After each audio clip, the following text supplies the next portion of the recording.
রাজধানী Tel Aviv ও ফিলিস্তিনের অধিকৃত জেরুজালেমে বিকট বিস্ফোরণের শব্দ শোনা গেছে।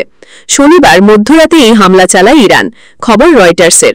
ইসরায়েলি প্রতিরক্ষা বাহিনী বা আইডিএফ ও সাধারণ মানুষকে নতুন করে আবারও আশ্রয়কেন্দ্রে প্রবেশের নির্দেশ দেওয়া হয়েছে এবং পরবর্তী নির্দেশনা না দেওয়া পর্যন্ত সেখানে অবস্থান করতে বলা হয়েছে। এর কয়েক মিনিট পরেই তেল আবিব ও জেরুজালেমে বিস্ফোরণের শব্দ শোনা যায়। রয়টার্সে প্রচারিত একটি ভিডিওতে দেখা গেছে তেল আবিবের মিসাইল সদৃশ বস্তু আছড়ে পড়ার পর ধোঁয়ার কুণ্ডলী বের হচ্ছে। ইরান সর্বশেষ হামলাটি যখন চালায় তখন সেখানে রাত 1:30 বেজেছিল।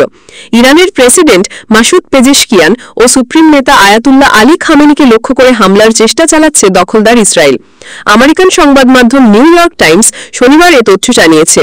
সংবাদ মাধ্যমটি বলেছে, ইরানের রাজধানী তেহরানের পাস্তুর এলাকায় ইসরায়েলি হামলা রুখে দিতে আকাশ প্রতিরক্ষা ব্যবস্থা ব্যবহার করছে দেশটির বাহিনী। আর ওই এলাকায় থাকেন প্রেসিডেন্ট মাসুদ পেজেশকিয়ান ও সুপ্রিম নেতা আয়াতুল্লাহ আলী খামেনি। সেখানকার বাসিন্দারা নিউ ইয়র্ক টাইমসকে বলেছেন, ওই এলাকায় অব্যাহতভাবে আকাশ প্রতিরক্ষা ব্যবস্থা থেকে মিসাইল ছোড়া হচ্ছে, যেন ইসরায়েলি মিসাইল সেখানে কোনোভাবেই আঘাত না করতে পারে।